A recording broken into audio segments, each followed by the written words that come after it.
Présentez-vous. Oui, je m'appelle Omar Tandja. Je suis le responsable de Enda Ecopole. Alors, pouvez-vous revenir sur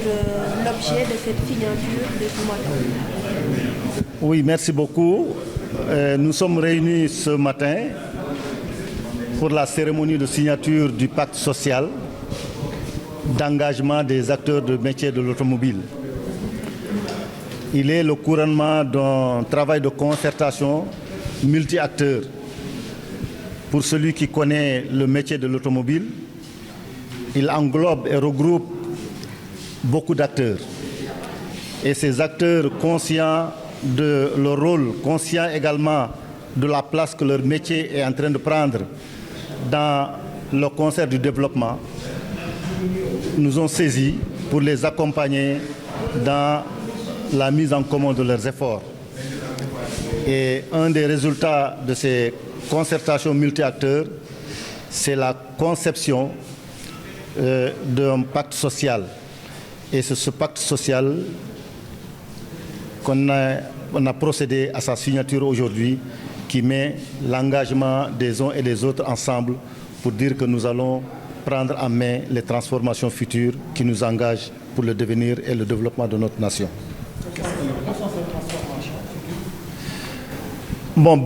Plusieurs points ont été soulignés dans le pacte. Pour celui qui connaît les garages, pour parler le mot terre à terre, à l'échelle des villages, des villes, des quartiers, c'est des occupations qui se localisent dans les quartiers ou en tout cas dans des endroits. Et les gens ont pris conscience de dire que oui, ces entreprises qui mobilisent des jeunes, qui mobilisent des acteurs de l'économie, on peut ajouter l'économie sociale, auraient trouvé son sens s'ils sont mieux organisés, s'ils sont mieux présentés, s'ils sont mieux assainis en termes environnementaux, mais également éviter les pollutions sonores qui créent des incompatibilités avec le riverain ou le voisinage. Donc c'est tout ceci que les gens ont pensé qu'il faut l'améliorer, améliorer l'environnement, améliorer l'accès à des espaces fonciers, parce que les mairies doivent compatir avec ces acteurs pour faire en sorte que les acteurs aient la possibilité de trouver des espaces pour mener leurs activités dans les meilleures conditions. Mais également, comme préoccupation, comment faire en sorte que la dynamique organisationnelle tienne mieux, comment faire en sorte que l'éducation, la formation des jeunes, des apprentis soit prise en charge de manière correcte, de sorte que les acteurs apprentis puissent trouver des métiers qui font vivre leur maître. Donc voilà un certain nombre d'axes sur lesquels les acteurs ont réfléchi pour faire en sorte que le métier de l'automobile devienne un métier attrayant qui ne serait pas l'objet de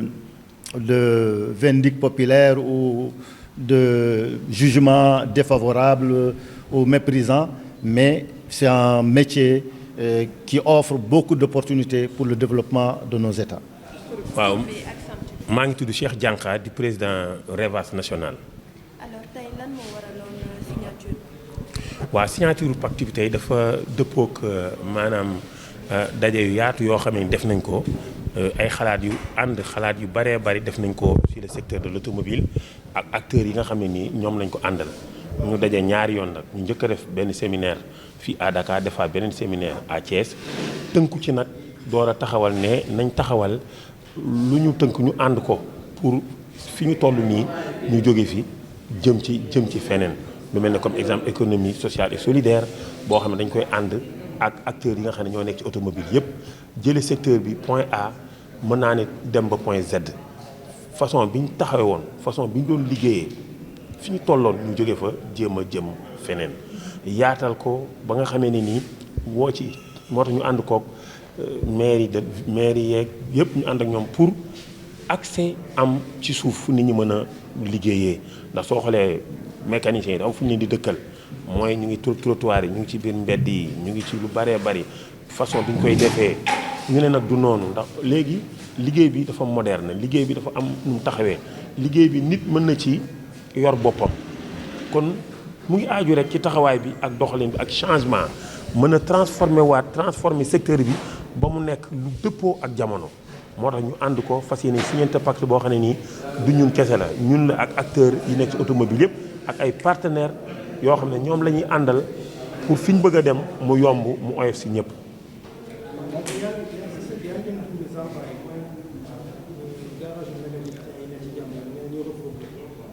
waaw loolu Zampa dañ ko inauguré depuis le 2 mai 2023 mais boobu ba tey dañ ko inauguré ba pare rek bàyyi ko foofu lampe yi di tàkk ñi nettoyé ñu teg ko te or que mécaniciens yi ñu ngi fi ñoom waxoon nañoo organisation professionnelle yëpp kon loolu nañ ko continuer ñu jox ko mécaniciens yi ndax loolu point A la suñ ko xasoon def rek ubbi nañ benn brèche boo xamee nii mécaniciens yi danañ xam ne ndeke mbir yi ñoom dañu war a moderne ñoom daa am nu ñu war a taxawee kon loolu dañ ci xaar gouvernement bu bees bi di ko wax ne Zampa bi nga xam ne nii inauguré nañ ko depuis le 2 mai nañ ñu dimbalee ñu attribuer ñu ko ñu jox ñu ko ndax secteur mën a am beneen souffle bu mu am te bu ñu ko joxee ba pare itam ñu yaatal ko ci biir Ndakaaru gi itam ñu yaatal ko fi lu bëree bëri am na ay poste ci biir Ndakaaru mën nañ ko def ay Zampa def ko tam ci département def ko tam ci région yëpp ñu defal leen ko su ko defee ñun li ñu liggéey nii comme au niveau national dana yombal liggéey bi dana tax région bu ñu nekk tam ñooñu xam ne ndeke liggéey bi nii la du woon fañ ko doon jëlee du woon nañ ko doon defee.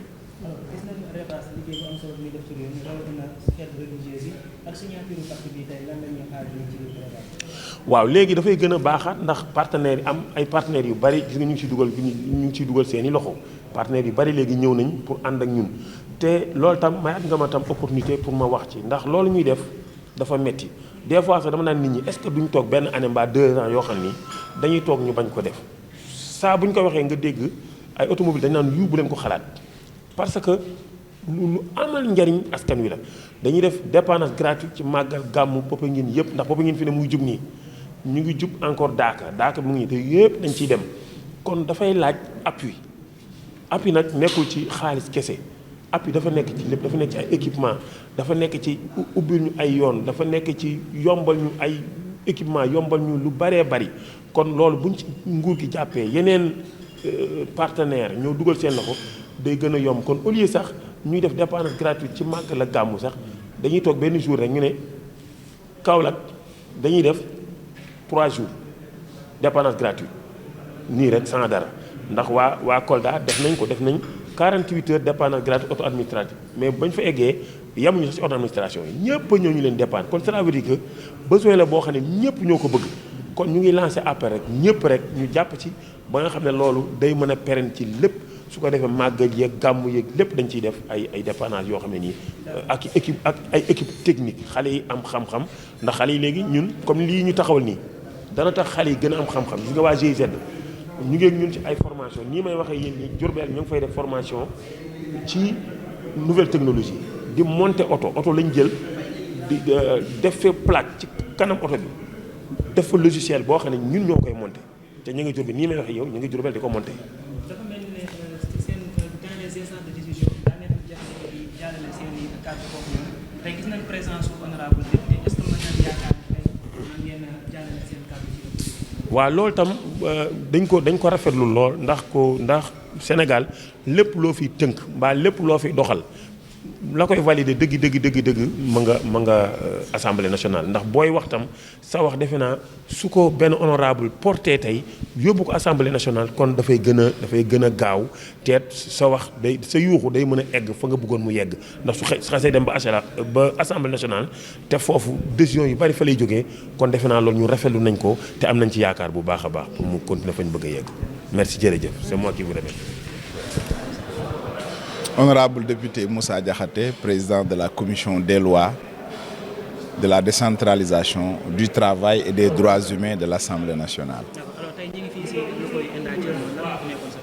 sama teewaay mooy ñëw accompagner waa Revas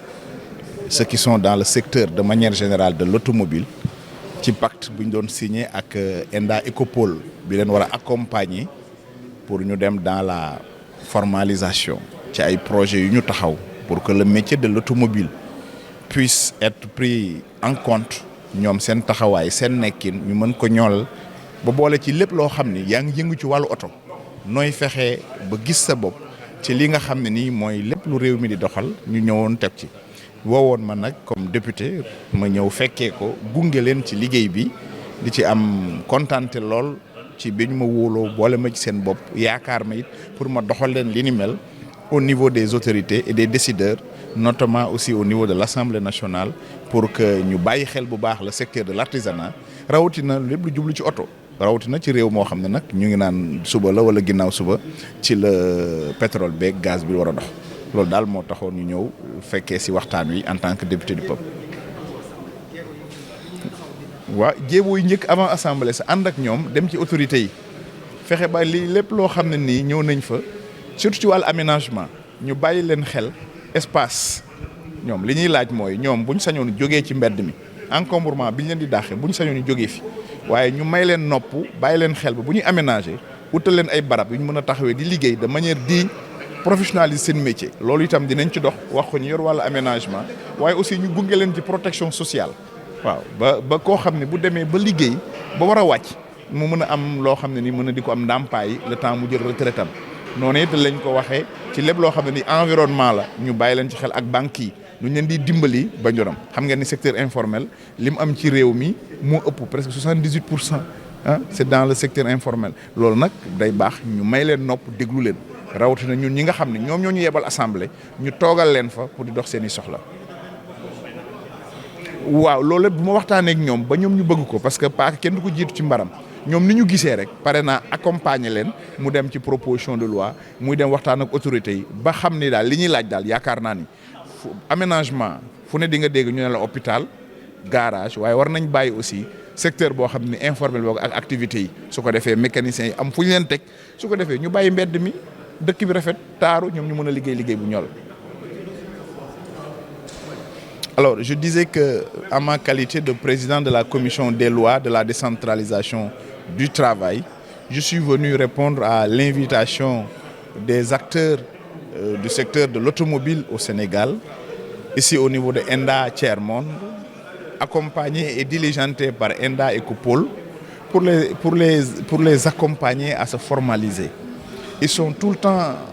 confrontés à des questions d'espace, de foncier, pour pouvoir mener à bien leur métier et des questions de bancarisation et sociale. Mon rôle en tant que représentant du peuple était de venir d'abord les écouter, comprendre leurs préoccupations et les porter au niveau de l'hémicycle avec les autorités sur l'urbanisation et voir même comment on pourrait articuler sous forme de loi, de proposition de loi qui prendra mieux en compte les préoccupations de l'artisanat de manière générale par rapport à la marche de ce pays, aux opportunités, surtout à la veille du First Oil et First Gaz au Sénégal. Nous verrons que ces métiers de l'automobile vont se développer de manière exponentielle et on devrait les accompagner pour qu'ils ne soient pas en rade et puissent bénéficier des avantages et opportunités de ce Sénégal First Oil et First Gaz. Alors, dernièrement, on parle d'insertion des jeunes, de création d'emplois, donc ça fait l'occasion de pouvoir faire ça. Mais il n'y a pas mieux que l'artisanat pour accompagner les jeunes dans la création d'emplois. Voilà pourquoi je pense que l'autorité devrait accorder davantage d'intérêt le secteur de l'artisanat si nous voulons résorber de manière significative et efficiente la question de l'employabilité de la jeunesse. Merci beaucoup.